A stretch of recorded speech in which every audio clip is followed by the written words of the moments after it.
Welcome to the Impact Multiplier CEO podcast.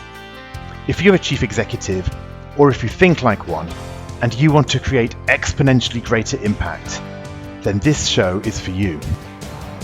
My name is Richard Medcalf, founder of X Quadrant. I coach some of the most successful and impressive CEOs and executive teams on the planet and help them achieve extraordinary results. And no matter how successful you've been in the past, there's always a whole new level of impact available to you. So, if you're ready to play a bigger game than ever before, I invite you to join us and become an Impact Multiplier CEO. Welcome back to the Impact Multiplier CEO podcast. I'm Davina Stanley, and as usual, I'm here with Richard Medcalf today to continue our season on questions to multiply your impact. Now, these are powerful questions that every CEO, entrepreneur, or senior business leader should reflect on. Engage in them fully, and I think they'll provoke deeper thinking and shift you to a new realm of possibility. Hello, Richard. Great to see you again. Hi, Dav. Yeah, it's been a while since we last recorded an episode, so I'm looking forward to putting you on the hot seat and putting myself on the hot seat once again. Yes. As I said just before we got started, I'm ready to be uncomfortable. So what have you got for us today? What are you doing today? Yeah, let's turn the thumb screws today. So yeah, again, these are questions that I think it's really helpful to sit back and reflect on in order to find all sorts of things: time, margin, energy, motivation, focus, whatever we need. And the question for today kind of combines a number of those, and it's what's an 8 or less, right? What's an 8 or less? Not an 8 or more. Well, no. So, and this is why it's a bit edgy, right? Because it's kind of like it can be easy to think about, well, what's a 6 out of 10 or less? Yeah. Right. And start to think of those. But what's an 8 out of 10 or less sounds a little bit edgy, right? Because 8 sounds pretty good. So let me give you the background for this. In the first part of our lives, success often comes from saying yes to almost as many opportunities as we can find. And we get often when we've had a great career or we've made a lot of impact, it's often because we've been good at saying yes and taking on new challenges. But as a high-level leader, the next level often comes from saying no to opportunities, and comes from saying no to things that we're doing. And I see that all the time, right? In a lot of clients that I work with, one of the first things we need to do is really clean the decks a bit, because they are snarled up with things which are not the best use of their time, right? That are not the things which are bringing them life or where they're contributing at their highest. Possibly just that there are too many things, even if they're all awesome things.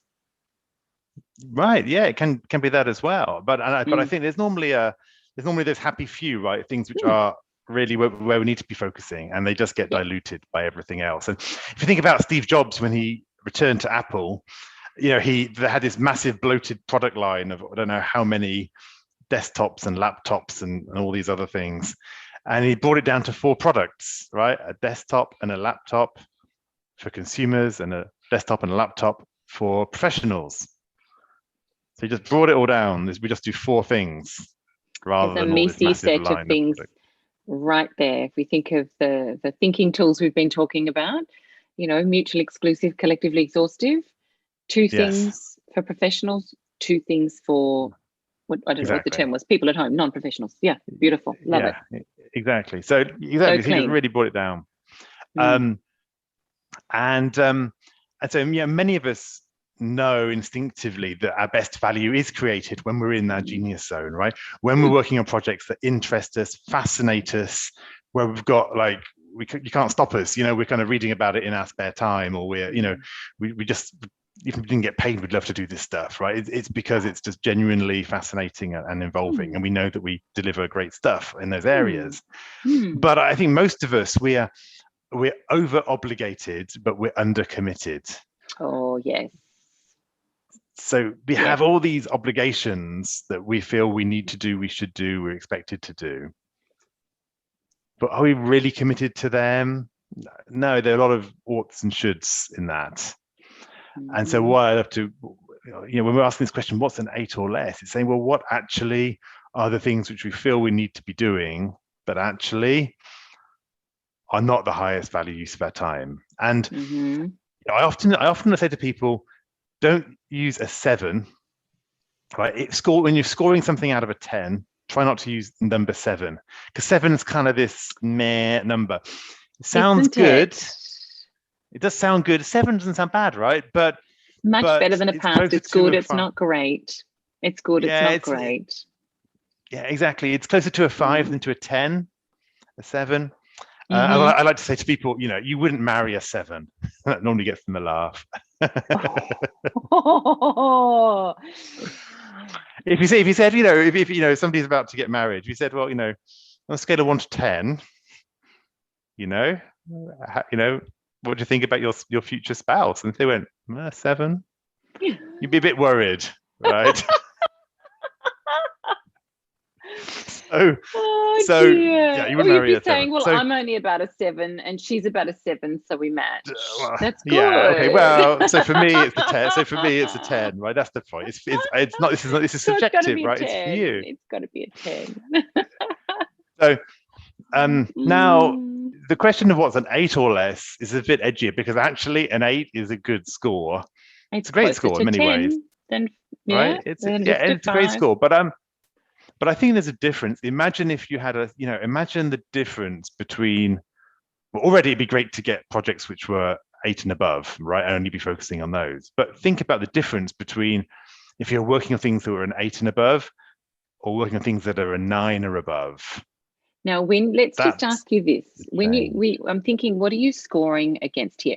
Are you saying, how much do I love this thing? Is that why it's an 8? I really like it a lot. What's the 8? What's it measuring? Are you good enough at it? Are you just like it that much? It's that For me, it's important? I think for me it's this intersection between um, passion and contribution, or passion and Mm, impact, right? yes, And I yes, think you have yes, to have yes, both, because there are yes. things which are really important to be done, but if it's draining you, Hmm. you're probably not the best person to be doing it. And even if you're neutral towards it, okay, it needs to be done, but perhaps you'll be able to create at a higher level if you were able to find a way for somebody else to do that. Yes, yes. So for me, it's really that sweet spot of, I can't believe I get to do this, Hmm. and I know that because I'm doing this, everything's gonna change. I'm living the life, right? I'm doing what I'm doing what I'm here to do, Yeah, yeah. and Mm. it's creating impact, and it's Yes, fun, interesting, and I'm learning, and yes, I'm yeah, pushing myself. yeah, And yeah. so I suppose the way I like to suggest people to look at this is to do a bit of a commitment. I call it a commitment inventory. Commitment inventory is a simple tool. You just take a piece of paper and you write down, what do I do every week? Just repeat, what are the things I do Yeah. repetitively every week? What are the things I do every month, every quarter? Just kind of just brainstorm a list. Look at your diary, look at your tasks list. And there might also be things that you do not necessarily regularly every week, but like for every client that comes along, or for every supplier you onboard, or every whatever it is, and just kind of get a list and try and stick a number of hours next to it. And then you've kind of got this map of actually what are you currently having to say yes to. And once you've got that, then you can start to look at it and go, well, what numbers would I give these things? Right? What numbers would I give these things? Yeah, yeah, yeah, yeah. Or you're just trying to look for the 2 or 3 things which really jump out. Mm, mm. And then the question is, well, what if I was to do just more of that?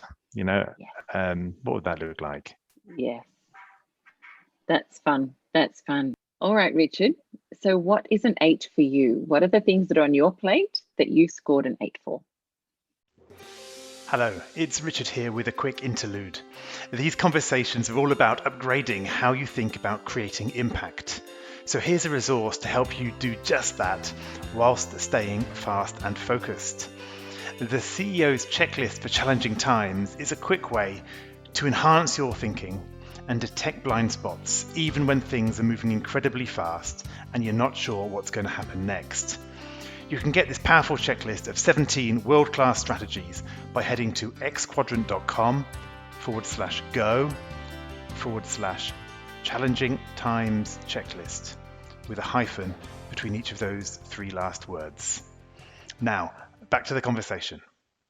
I'll tell you what those are, but what's actually interesting is to think about what's an 8 or less, and what are the things where you have to make the hard conversation. So I can tell you what my 8s are really. I mean, my higher numbers are, it's really when I'm creating content, when I'm connecting with high level leaders, when I am coaching.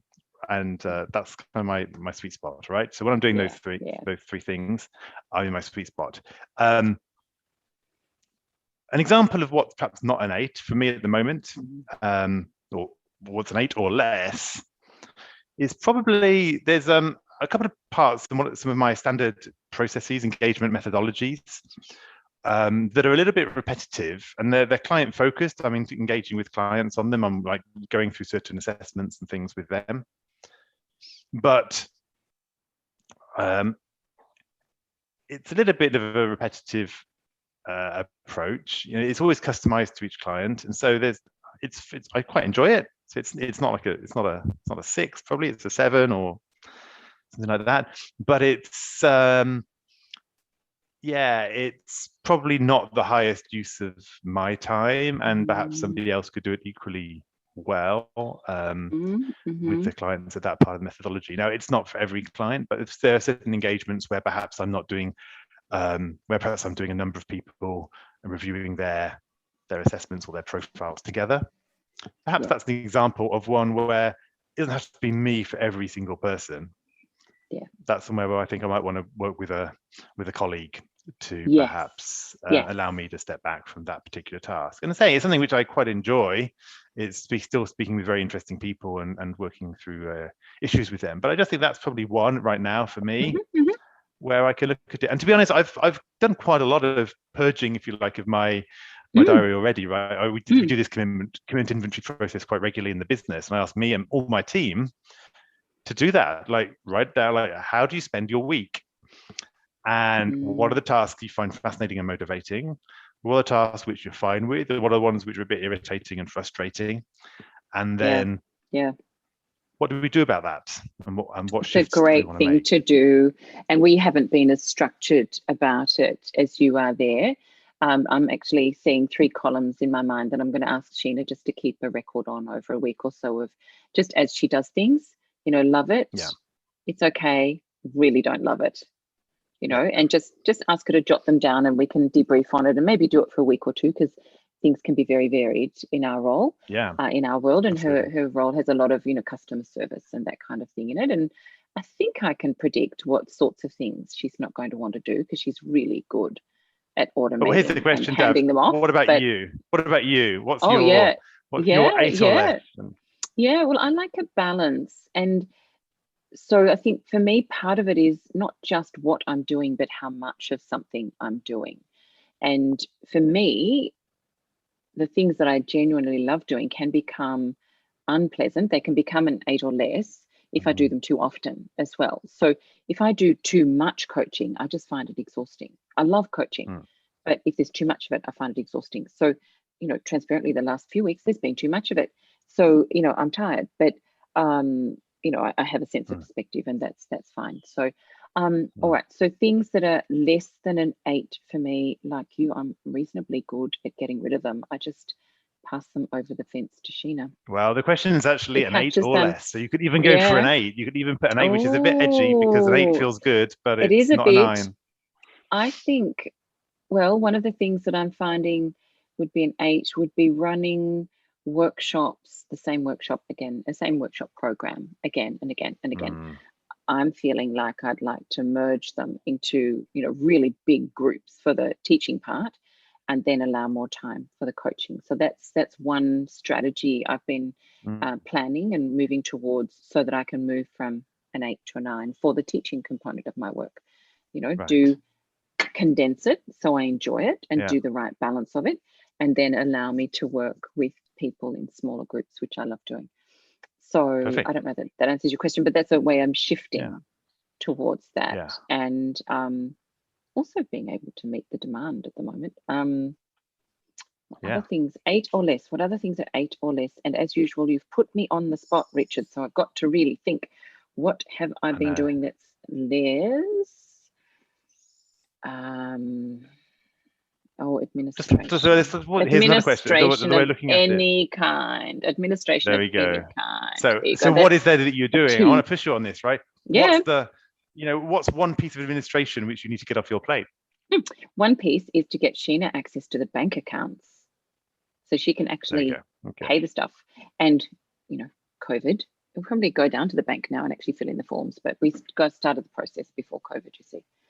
And then we stopped. Well, we couldn't go to the bank. Let's leave it there, because I'm aware that we could talk about it for a while, but I think the principle here is just really kind of regularly checking in. Well, what's an 8 or less? And I say having the 8 there is kind of a bit edgy, because 8 is not bad, but it's really thinking if I was to really push this and really get up into my sweet zone, right? What would I need to do? And I think just by observing that regularly, you don't even have to immediately come up with a 10-stage action plan. But I think naturally, when you start to just observe the things which are not the highest level of your time, you just start to figure ways out to get rid gradually of them. move away from those. I agree with that. It becomes quite natural, doesn't it? Yes. So, well, thank you for that. That's certainly pause for thought yet again. Next time we'll look at another powerful question for high achieving leaders, which is, how can we make friends with volatility? Any final thoughts, Richard? Yeah, I guess there can be some resistance in extracting yourself from projects and commitments. When you start to ask this question about what's a low scoring number, you can start to think, but I might be letting these people down, and can I do this? And there can be some resistance and some fear. But if you think about your greatest contribution, what's the greatest service that I can bring right now into the world, and optimize for that, then actually you can feel confident about eliminating those things that aren't an 8 out of 10. And so that idea of really focusing on service and contribution, for me, it's really helpful, because it kind of gets us into a higher cause. And we're not just optimizing for example, just our own sense of what's fun. We're actually thinking about the impact we're making, which allows us to have this bold conversations. I'm sorry, I know I said we could do this. I've looked at my diary. It's really, not a priority for what I'm trying to, from what I'm here to do, right? Other people can perhaps do this. And so it gives you a bit of fuel for those bold conversations. I can see that. No, beautiful. Thank you for that. So as ever, you can get the details about all of these other episodes season by season at xquadrant.com/podcast. So thanks again, Richard. That's been a fantastic episode. I've really enjoyed it. Thanks so much. We'll see you again soon. See you soon. Bye now. I hope you enjoyed this conversation. Now let's talk about you. When you're in top leadership, when you're in the biggest role of your career, who supports you at a deep level as you lead others? Who helps you multiply your impact and get to the next level? If you're ready to learn more about our content, our coaching, and our community, then visit us at xquadrant.com.